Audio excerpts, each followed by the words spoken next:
Everyone, welcome back to bloggers den. আগামীকাল হচ্ছে পয়লা বৈশাখ। তো পয়লা বৈশাখে আমাদের সেরকম কোনো কিছু প্ল্যান নেই।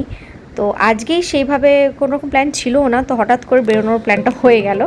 তো তার আগে সকলকে জানিয়ে দিই শুভ নববর্ষের অগ্রিম প্রীতি, শুভেচ্ছা এবং অভিনন্দন। তো আমরা এখন বেরিয়ে পড়েছি একটা ভালো জায়গায়, মানে একটা নতুনত্বর জায়গায় যেখানে আমরা কোনোদিনও যাইনি। অ্যাকচুয়ালি অবভিয়াসলি খেতেই যাচ্ছি। তো ওয়েদারটাও আজকে মোটামুটি তাও ভালো আছে, খুব একটা গরম নেই। বেশ দুপুরবেলা ভীষণ পরিমাণে বৃষ্টি হয়েছে, দুপুর ঠিক না বিকেল থেকে ভীষণ পরিমাণে বৃষ্টি হয়েছে, হালকা ঝড়ের মতনও হয়েছে। তো সেজন্য ওয়েদারটা ভালো আছে, যেতেও ভালো লাগছে। রাস্তাঘাটও মোটামুটি ফাঁকা আছে, খুব একটা ফাঁকা আছে বলবো না, কিছুটা আগে ভিড় ছিল। তো কিছু কিছু রাস্তা ফাঁকা, কিছু কিছু রাস্তা ভিড়। তো এই রাস্তাটা আপাতত ভালোই লাগছে। অনেক দিন ধরেই আমার কোনো রকম ব্লগ আপলোড করা হচ্ছে না, কারণ আমার সেরকমভাবে ব্লগ করা হচ্ছে না, সেই কারণে আমি আপলোডও করতে পারছি না। তো আজকে যেহেতু ভাবলাম যে না, একটা ভালো জায়গায় যাচ্ছি, তো নিশ্চয়ই এটা তো ভিডিও বানানো উচিতই, অ্যান্ড তোমাদের সকলের সঙ্গে শেয়ারও করা উচিত যে কোথায় যাচ্ছি। আশা করছি তোমাদের সবার ভালো লাগবে। তো যতক্ষণ পৌঁছচ্ছি তার আগে আমি বলি যে দিল্লিতেই হচ্ছে প্রথম বছর। আগের বছর আমি এখানে ছিলাম না, কিছু ফ্যামিলি কিছু মেডিকেল ইস্যুস ছিল, সেই কারণে আমাকে কলকাতা যেতে হয়েছিল, সেই কারণে আমি ওখানেই ছিলাম। তো এবছরটা হচ্ছে আমার প্রথম বছর দিল্লিতে। পয়লা বৈশাখ কাটাবো অ্যাকচুয়ালি এখনও তো পড়েনি, কালকে পয়লা বৈশাখ। তো বৃষ্টি পড়েছে, ভালোই লাগছে ওয়েদারটা। এখন যাওয়া যাক। কত বেশি দূর না, দেখাচ্ছিল তো লোকেশন 15 মিনিটস মতো লাগবে। অবভিয়াসলি ওটা দুপুরবেলা দেখছিলাম আমরা, যখন ট্রাফিক ছিল না খুব একটা, বাট এখন এটা মোটামুটি অন্তত আধ ঘন্টা তো লাগবেই যেতে। তো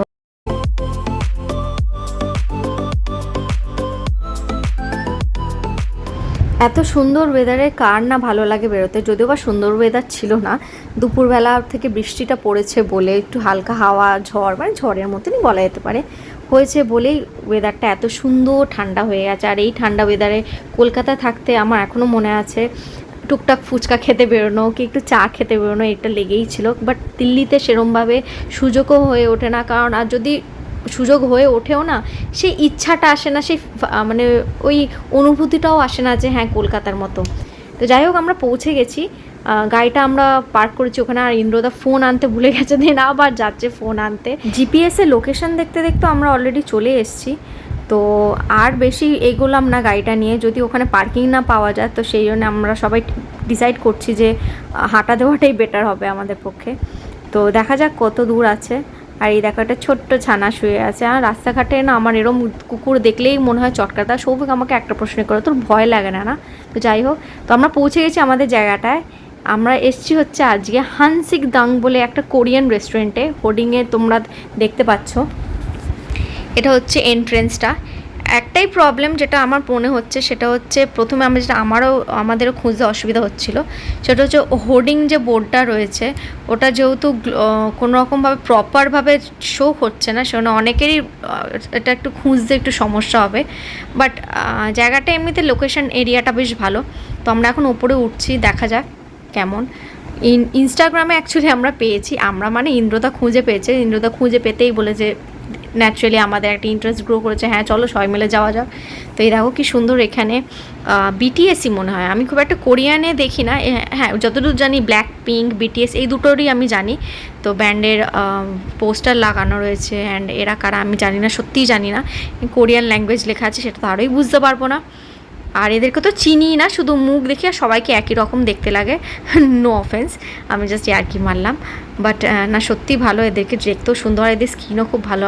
আর ও হ্যাঁ, একে দেখো, এখানে জুতো রাখার আলাদা করে জায়গা রয়েছে, মানে জুতো পরে তোমরা ঢুকতে পারবে না, বাইরের জুতো রেখে প্রপারলি দেন খালি পায়ে তোমাদেরকে রেস্টুরেন্ট ঢুকতে হবে। আর ঢুকেই দেখো কি সুন্দর চারিপাশটা, একদম ছোট্ট খাট্টোর মধ্যে রেস্টুরেন্টটা, মানে কোনো রকম তামঝাম নেই, কোনো কিছু নেই, মানে অ্যাকচুয়াল কোরিয়ান থিমড রেস্টুরেন্ট। তো রেস্টুরেন্টের নাম আমি আরেকবার বলছি, হানসিক দাং রাইট, হানসিক দাং অথেন্টিক কোরিয়ান রেস্টুরেন্ট এটা। তো লোকেশনটা আমি বলে দেবো লাস্টে যে কোথায় এটা। জায়গাটা আমার খুবই ভালো লেগেছে, মানে theme restaurant. And the best part হচ্ছে সিটিং অ্যারেঞ্জমেন্ট। এটাকে কি বলে আমি ঠিক জানি না কি অ্যাকচুয়ালি, টিভিও রয়েছে। এই হচ্ছে আমি নিজেকে আর দেখাচ্ছি না, কারণ এত দেখে দেখে তোমাদের সবার মনে চোখ পচে গেছে আমাকে দেখে দেখে। তাই সবাইকে আর আমার সাথে যা যা আছে তাদেরকে আমি দেখাবো ঠিক করেছি, এবং আমি কোথায় যাচ্ছি সেটার উপর বেশি আমি ফোকাস করব ঠিক করেছি। তোমাদেরকে সবাইকে দেখাবো কোথায়, যেসব নতুন নতুন জায়গাগুলো আমি এক্সপ্লোর করব সেগুলোই আমি দেখাবো ঠিক করে নিয়েছি। এই আমি চলে এসেছি অলরেডি। এনিওয়েজ, আমরা কেউই কোরিয়ান খাবার দাবার এখনও অবধি আজ পর্যন্ত খাইনি। এটাই হচ্ছে আমাদের কাছে ফার্স্ট টাইম, অ্যান্ড আমরা খুবই এক্সাইটেড। অ্যান্ড সৌভিক আমার থেকে বেশি এক্সাইটেড মনে হচ্ছে আজকে। ন্যাচারালি সৌভিক খুব একটা এক্সাইটেড থাকে না কোরিয়ান খাবার দাবারের ভিডিওজও ওকে যখন দেখাই ও খুব একটা এক্সাইটমেন্ট দেখায় না, বাট আজকে হঠাৎ করে মধ্যে এত উত্তেজনা উঠেছে যে কোরিয়ান খাবার দাবার খাবে বলে। তো আমরা অলরেডি অর্ডার করে দিয়েছি। কি অর্ডার করছি যদিও আমি জানি না, আমি তো ভিডিও করতেই ব্যস্ত রয়েছি।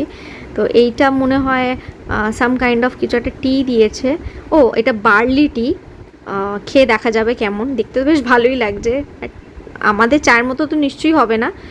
বার্লি টি আর কেমন খেতে হবে আমি খাওয়ার পর তোমাদেরকে বলছি কেমন।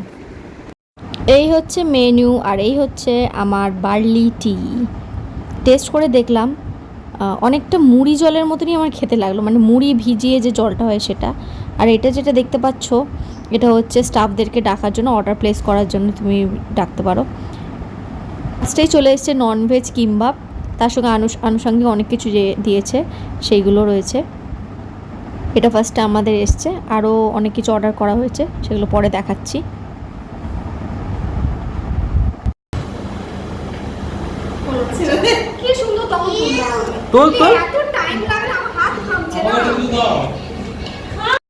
অনেক দিন ধরে আমি প্র্যাকটিস করেছি চপস্টিক দিয়ে খাওয়া, বাড়িতে পারি, কিন্তু আমি জানি না কেন আমার নিজের আত্মাই আমার সঙ্গে বিট্রে করে দেয়, পড়েই গেছে। যাই হোক, এই 8 সেকেন্ড এসছে এই হটপটটা দেখে তো খুবই লোভনীয় লাগছে। আগের ডিশ দুটো খাওয়া হয়ে গেছে, খাওয়ানোটা আর দেখাইনি আমি। তো এইটা হচ্ছে চিকেন হট কোরিয়ান উইংস মনে হয়। আমি মেনুগুলো কি কি খেয়েছি সব কিছু আমি নিচে মেনশন করে দিয়েছি, তোমরা দেখতেই পাচ্ছ নিশ্চয়ই। খেতে খুবই দুর্দান্ত ছিল, বাট একটু অন্যরকম ছিল। আমাদের চিকেন উইংস যেমন হয় একটু স্পাইসি করুম না, এটা একটু সুইট অ্যান্ড স্পাইসি টাইপের, ভালো, খারাপ না।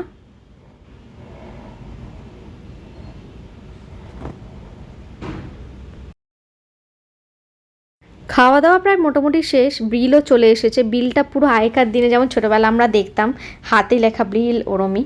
অ্যান্ড আদির জন্য একটা পোচ আমরা বলেছিলাম, সেটা ওরা ফ্রিতেই, ওটা কোনো রকম চার্জ ওরা করেনি।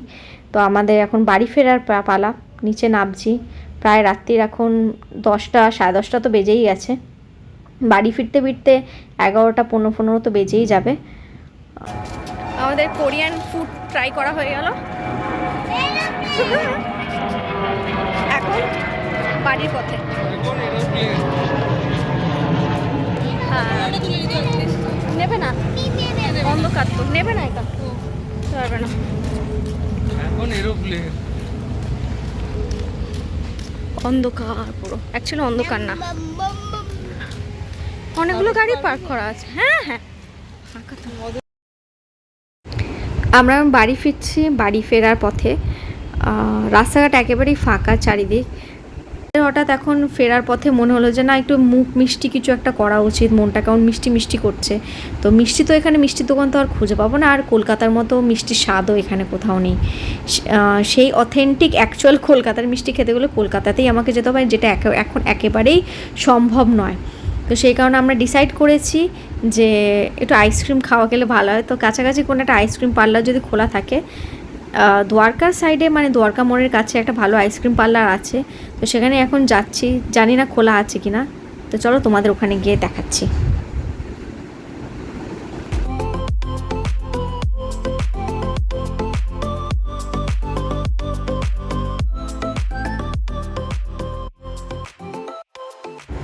পৌঁছে গেছি আইসক্রিম পার্লারে, এখানে আইসক্রিম খেয়ে দেন আমরা বাড়ি ফিরবো।